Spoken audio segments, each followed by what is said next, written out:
What do you need to do to electrify your soul? I was on a webinar the other night with Catherine, the astrologer, and I will put her link in the show notes for you so you can check her out. And she asked that question, what do you need to do to electrify your soul? I thought, wow, because electrifying your soul is a whole lot different than what do I need to do to finish Q4 with $100,000 in the bank? What do I need to do to finish Q4 with a $100,000 launch under my belt? Whatever the case may be, what do you need to do to electrify your soul? That's what we're talking about today on Unjaded.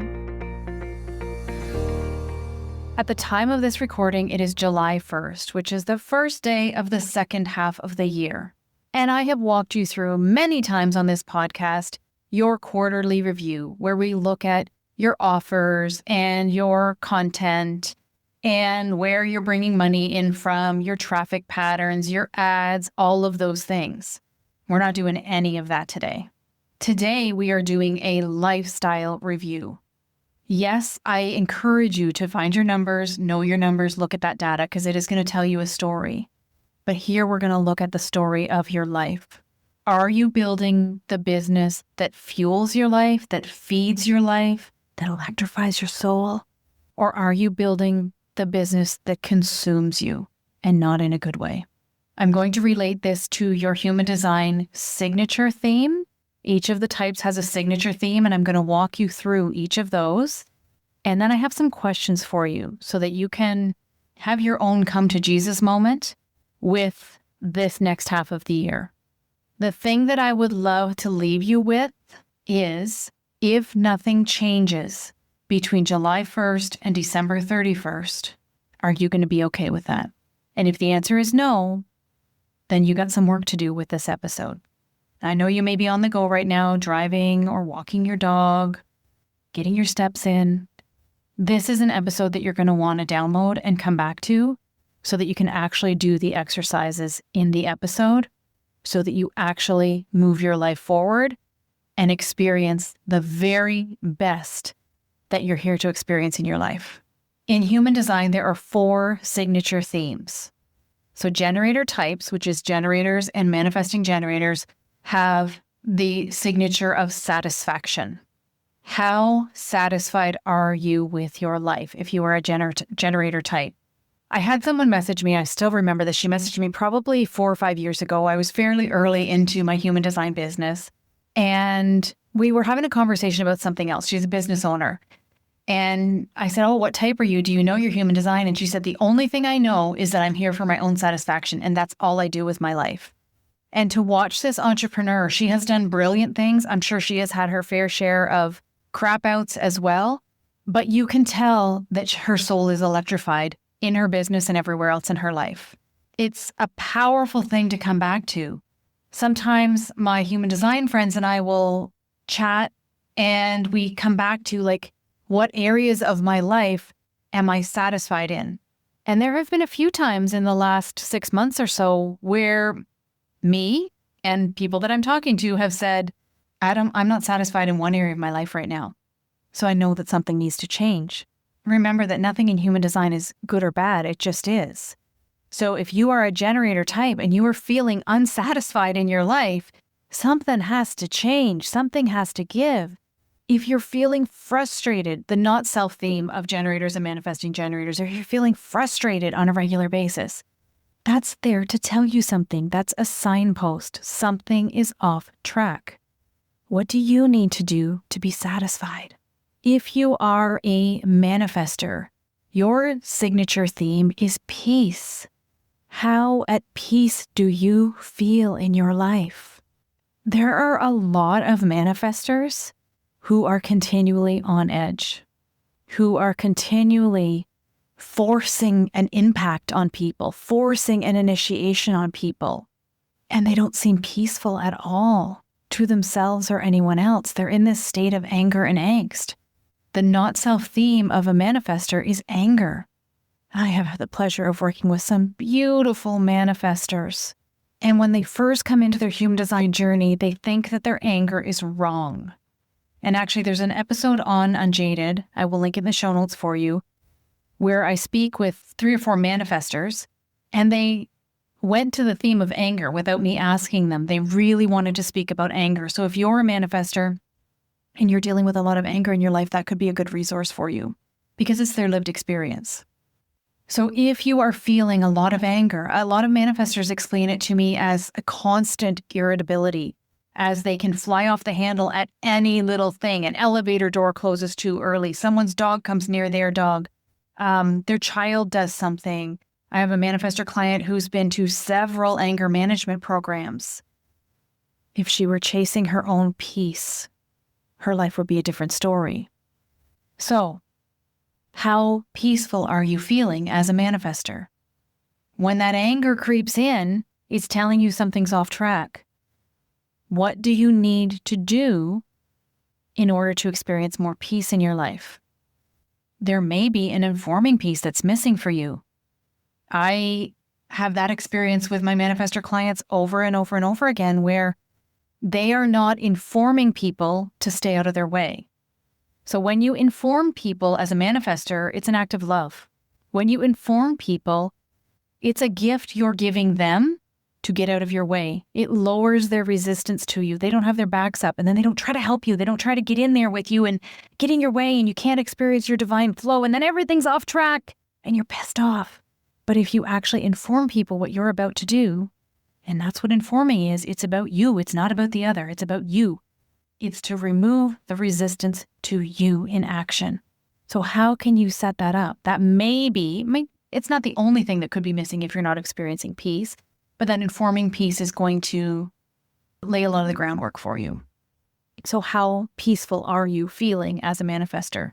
For projectors, success, the sweet smell of success. What level of successful feeling do you have within you? And success can mean whatever you need it to mean. It does not mean I'm making $1 million a year. It could. It doesn't have to mean that. Maybe successful for you is being able to take your kids to the beach every Thursday afternoon for no reason. Maybe successful is having one-on-one clients that you absolutely love and not pressuring yourself to do group work if it doesn't feel right for you. Maybe success is being able to schedule a nap every day. Success can mean whatever it means to you, but you need to feel it on a soul level, that sweet feeling of success. And when you're off track, when you're not feeling successful in your life, you will experience bitterness, resentment. And a lot of my projector clients say they resent things. They resent people that are encroaching on their time and energy that they don't have, and all of the things. So if bitterness and resentment is coming for you, I'm going to go off on a sideline here. I had a projector at a retreat on the weekend. Beautiful, beautiful projector. And she's absolutely exhausted. She is caring for a manifesting generator toddler. She has just moved here from another country. She's feeling isolated and alone, and she can't get any rest. She's looking for a job. And when we sat with her chart, she was asking for next steps as we were leaving the retreat. And I said, the thing that you need to do is rest. You need to prioritize your rest. She's barely sleeping. And she said, I'm feeling so bitter in my life. So the danger for her is that she will take one of these jobs, she will accept the wrong invitation, and then she'll get even further into burnout and she will not feel that success. Whereas if you rest as a projector, the invitations that are right for you will come and you will step closer and closer to that feeling of success. And recognition is really important here for you as a projector. How are you recognizing yourself? Ra, the founder of Human Design, always spoke of recognition starting with you as a projector. And so many projectors that I know are down on themselves. You have such a big role in the cosmos to guide the energy, especially the energy of all of those crazy generator types, 70% of the population. You got big work to do. And I invite you to recognize yourself for the things that you are doing in the world, in your family, in your business, in your life, taking care of yourself, all of the things. Sometimes you need to get away from everything in your life so that you can hear your own voice. The world is super duper noisy. The online space is crazy, and it can be really hard to find your voice.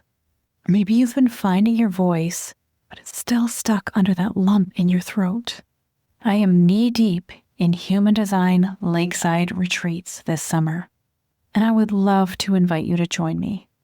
If you're ready to push through with love that lump in your throat and actually fulfill your mission on the planet, then this retreat is for you. You can choose a private or a shared retreat, and you have me on your business and your human design for the entirety of your stay. Check it out at the link in the show notes. Just think how your life would change as a projector if you woke up every morning and recognized yourself in the mirror. 3 things. 3 things that you can love about you. 3 things that you can appreciate about you. 3 things that you are absolutely killing it in. Think how successful you would feel from that moment. And then reflectors. So for reflectors, your signature theme is surprise and delight. When was the last time something delighted you? That is such a beautiful word, delight. Surprise and delight. For you, the not self theme is disappointment. So if you are walking around feeling really disappointed in your first half of the year, if you feel disappointed in the people around you, a lot of your design is about the people that you surround yourself with. What are you seeing in your community? If you're just like, oh my God, they're getting it all wrong and I'm so disappointed, something has to change. What is it going to take for you to feel surprise and delight in your life? Because that's your signature theme. So typically in these end of quarter episodes, we would talk about things like, am I making enough money? What's my follower account? How have my email subscribers grown? What is my conversion rate on my landing pages? How did my launch perform? Where's the money coming in from? All of those things. But today I want to ask you this. Do you love the life you've built? How much do you love your life? Because the way you spend your days, the way I spend my days, the way we spend our days, forms our freaking life. My friends and I have something that we talk about called our little big life. I've always talked about this in my business, my little big life. So sometimes someone could look at your life and think, it's small. In my life, sometimes people will say, oh my God, who do you think you are? You're talking about having a multi-6-figure business and look at your shitty kitchen. Or why do you still live in that same little house? This is my little big life. I live in this house because I choose to live in this house. I have lived in this house for my whole life. As a 4th line profile in human design, that feels really freaking amazing. My ghosts are here, literally. My spirit guides are here in this house. They are with me and they feel so freaking good. But your little big life is not about anyone else. Your little big life is, what if we could strip away a lot of the stuff that we do in the online space? What if we could strip so much of that away and we just lived within our businesses? What if it's not about going to the next income level? Maybe it is, but maybe it's not. I don't care if I ever scale to 7 figures. I don't. And yet we are set up in the online space to believe that it's all about the next scale. It's all about the next launch. Well, it can be fine and good for you to say that you want a $100,000 launch. For me, the last launch of CBD, that was my goal, a $100,000 launch. And I think it ended at 49K or something like that. And I spent the entire time in that group thinking, thank God I did not sell. I thank God I did not have a $100,000 launch. It might have even been less than that. It might have been 29,000. I can't remember exactly. But I remember thinking, if this group had been 4 times the size, I would not have managed this well. It was a different group that came in, beautiful group of humans. Many of them are still with me in Design to Profit. Beautiful group of humans, and not at the place in business where people usually are when they come into CBD. So we stretched it out. We made the container twice as long. I added calls. I added more access to me, more time with me, because I knew that that's what it was going to take to get them through that program and make their nervous systems feel safe enough to actually do the work while they were in it. And it was perfect. It was absolutely perfect. But had there been 40 people instead of, 11 or 12 people, it would have been a whole different ballgame. So it's not always about going bigger and bigger and bigger. What does your little big life look like?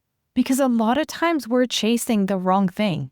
We're chasing whatever the figure is that's in these days as far as money figures go, not realizing how much of our life it's costing us. And if we're okay with that cost, there are going to be times in your life when you are okay with that cost, but there are going to be times when you're not okay with that cost. And it's okay to not be okay with that. Would I choose this again? That's a question that I love to ask myself. Would I choose this again? What would my 8-year-old self say? And what would my 80-year-old self say about what I'm doing right now? How I am spending my days in my business. I'm seeing a lot of these reels on Instagram where they're like, fast forward to your 80-year-old self and she turns around and she has this one day that you have to live, or she can live at 45 again or 50 again or whatever. What would she do with that day? What would she do with that year? We need to ask ourselves that. Because again, so many times the way we spend our days is the way we spend our lives. And we're spending our days not doing anything that satisfies us or feels peaceful or successful or delightful. We are spending our days in the shit. And sure, there's going to be mundane stuff that needs to be done in our businesses.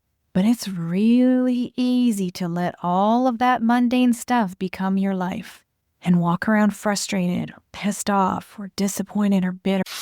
Sometimes you need to get away from everything in your life so that you can hear your own voice.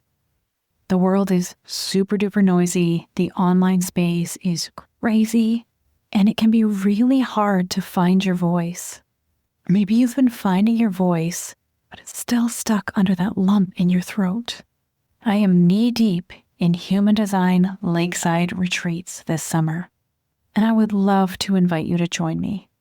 If you're ready to push through with love that lump in your throat and actually fulfill your mission on the planet, then this retreat is for you. You can choose a private or a shared retreat, and you have me on your business and your human design for the entirety of your stay. Check it out at the link in the show notes. All the time, and think that it's something that everybody else needs to deal with or everybody else needs to do something differently in order to change. But it's you, my friend. It's me. Does my business support the life that I'm living, or is my life on hold to build my business? This question is not mine, this next question. I heard it or read it somewhere and I don't know where. Welcome to the life of a quadrite. It's in my brain and I don't know why. What would I choose without my self-imposed constraints? What would I choose without my self-imposed constraints? That's a big one. Another thing that I like to say to myself sometimes is the story I'm telling myself around this is, because we make up stories. We make up stories. We make up things we cannot do. We make up things we could never do. We make up things that wouldn't work for us. All of those things. You are putting constraints around your own success. I am putting constraints around my own success. It is human nature. What would I choose without my self-imposed constraints? And then I would love to invite you to reflect on a few other things. Where are you staying somewhere out of obligation? It could be a community you're a part of. It could be a program you're part of. It could be a friend group you're part of. It could be an offer that you have, a community that you have built that you're staying in because you feel obligated. Hell, I have been there before, my friend. Gate 27 is a theme in my design. It is my core wound in my design. Gate 27, the fall, the detriment, the shadow of Gate 27 is martyrdom, victimhood. Oh my God, I'm responsible for everybody. I have to nurture everybody. I have to care for everybody, and we forget to care for ourselves. There's a lot of places this can live in your human design chart, but that's one place that it shows up for me, is staying too long out of obligation. I've done that so many times in my life. So where are you doing that? Creating to maintain consistency instead of to light your soul on fire. I had someone on a webinar last week. She's a manifestor, and she's like, how can I possibly maintain consistency? What does consistency look like for me? And I'm like, you're a manifestor. It literally looks like whatever the heck you want it to look like. That's it. You have a defined creative flow as a manifestor, and boom, you go, and that's it. That's it. That's what you're here for. And you, my friend, have a certain way that your creativity is designed to flow within your human design. That is your consistency. That is your content creation process. By following that in your design, in your life, in your body, rather than feeling like you have to maintain consistency for some algorithm that is just nonsense and becoming more nonsense all the time. Where are you keeping an offer simply because it works on paper?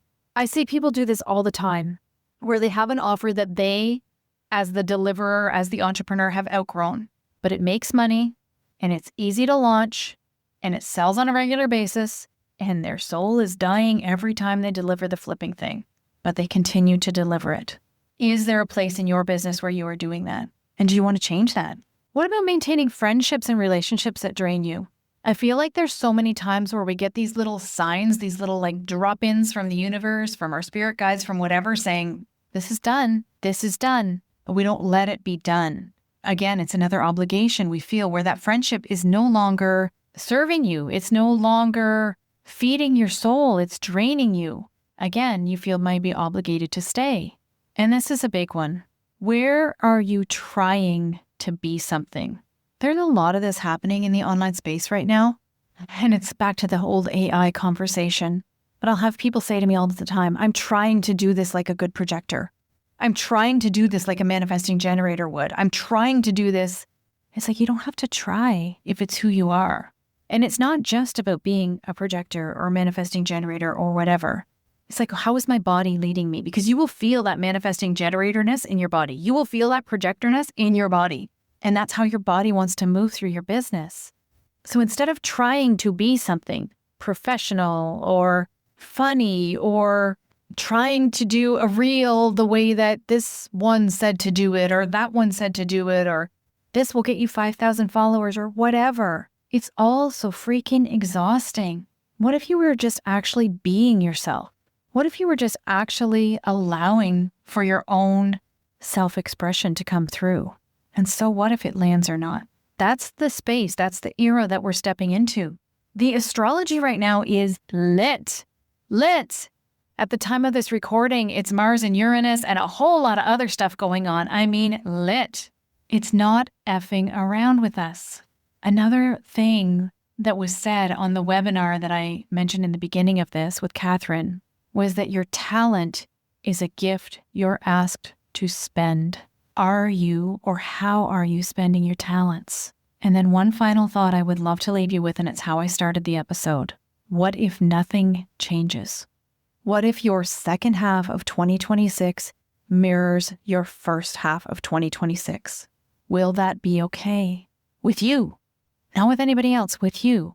If you get to December 31st and you're looking back on 2026, I want you to remember this moment. I invite you to remember this moment.